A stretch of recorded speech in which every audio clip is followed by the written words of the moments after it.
Total of 18 force personnel are injured.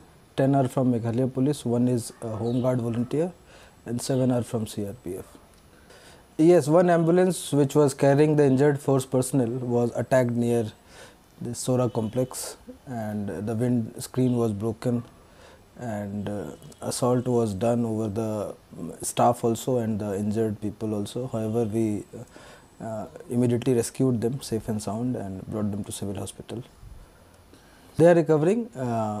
Luckily, there is no serious injury except for one of my PSOs who has a head injury, and one WPSI had a kind of fracture in the shoulder, and otherwise they are safe and no one has been admitted in the hospital and they are all at home recovering. The first priority was to control the situation yesterday when the stone pelting started. So it took us some time to control and bring things in order. All the routes were cleared, and after that Honorable CM was also taken safely to residence without any problem on the road. And after that we reinforced the deployment and we started patrolling all across Tura town, and from there onwards there has not been any violence as such, except a few minor incidents of tire burning at a couple of places. And after that whole night we kept on alert, high alert, and we managed to arrest 18 miscreants. Many of them are clearly visible in the videos and photographs which are going viral on social media, and some have affiliations to certain groups, political parties also.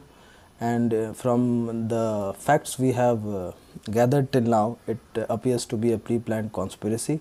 There was no effort on the part of mob to resolve the issues by coming on the drawing board and talking to the authorities. Honorable CM was there, Honorable MLA William Nagar was there.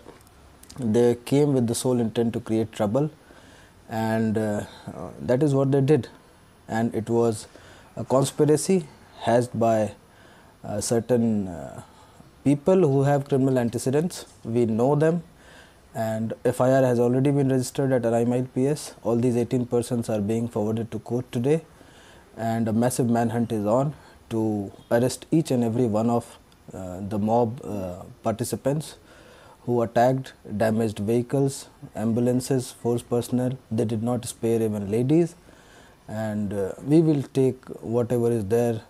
The authorities have power under law. Will use the might of law and will not spare anyone.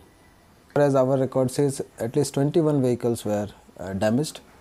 Out of these 21 vehicles, one Maruti Gypsy and one Maruti Bolero of West Garo SDF was completely burnt, and 2 fire tenders were also set on fire, who were there for extinguishing fire and all in case something happens, and these miscreants targeted the fire tenders itself. However, our force personnel immediately responded and tried to, one fire tender was saved, the fire was immediately controlled. However, the other fire tender had damages in engine and all, so we could not take it out. So these 4 vehicles were the most severely damaged vehicles.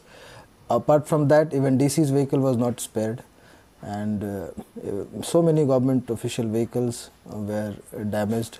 The degree of damage is different for different vehicles, but it's serious. More than 20 vehicles are damaged. They will be booked for criminal conspiracy with intent to wage war against the state, rioting, participating in riots armed with weapons, because the stones and the bottles which they were throwing, they are quite dangerous, and they will be charged with attempt to murder and causing grievous hurt to the force personnel and other government officials, arson because vehicles were damaged. Even the doors and window panes of mini secretariat building was also damaged, and apart from that we will be charging them under Prevention PDPP Act and then Meghalaya Maintenance of Public Order Act, and in fact we are invoking UAPA against these mob.